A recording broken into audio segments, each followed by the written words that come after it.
ായി രേവതി സച്ചിയും കൊണ്ട് അമ്പലത്തിൽ പോകുവാണ്. സച്ചിക്കാണെങ്കിൽ അമ്പലത്തിൽ പോകാനൊന്നും ഒന്നും ഇഷ്ടമില്ലല്ലോ. അപ്പൊ രേവതി പറയും, പൂമാല കെട്ടിത്തീർത്ത ആ പ്രശ്നങ്ങളൊക്കെ വന്നപ്പോഴേക്കും ഞാൻ ദൈവത്തിനോട് നേർന്നിട്ടുണ്ടായിരുന്നു സച്ചിയേട്ടനെ കൊണ്ട് വരാമെന്ന്. അതുകൊണ്ടാണ് ഒന്ന് അമ്പലത്തിൽ വന്നിട്ട് പോകുന്നൊക്കെ പറഞ്ഞിട്ട് സച്ചിനെയും കൂട്ടി രേവതി അമ്പലത്തിൽ പോകുവാണ്. അമ്പലത്തിൽ പോകുമ്പോഴേക്കും അമ്പലത്തിൽ ദേവും അമ്മയും മഹേഷും എല്ലാവരും ഉണ്ടാവുകയും സച്ചി അവരോടൊക്കെ സംസാരിച്ച് പെട്ടെന്ന് നോക്കുമ്പോഴേക്കും ആ കാർ അവിടെ കിടക്കുന്നേ. അപ്പോൾ സച്ചി പറയും, എടാ മഹേഷേ, ഇത് നമ്മൾ അവിടെ കണ്ട കാറല്ലേ? അപ്പം മഹേഷ് പറയും, ആ ഇത് കൂട്ടുകാരൻ പൂജിക്കാൻ വേണ്ടി കൊണ്ടുവന്നതാണെന്ന് പറയും.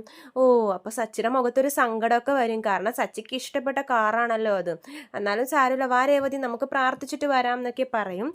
അപ്പോഴേക്കും പൂജാരി വന്നിട്ടൊക്കെ പറയും, ഇനി നിങ്ങളുടെ ജീവിതത്തിൽ നല്ല കാലമായിരിക്കും, ഇപ്പൊ തന്നെ കണ്ടില്ല ഐശ്വര്യങ്ങളൊക്കെ വന്നു ചേരുന്നത്. സച്ചിക്കൊന്നും അപ്പോഴൊന്നും കാര്യം മനസ്സിലാവില്ല കേട്ടോ. ദേവ് പോയി കാറിന് മാലയും ചാർത്തും. അപ്പോൾ സച്ചി ചോദിക്കുന്നുണ്ട്, ദേവ് എന്തിനാ കാറിനെ പോയി മാല ഇടുന്നതെന്ന് ചോദിക്കുമ്പോൾ ദേവ് പറയും, ഈ കാറിന് മാല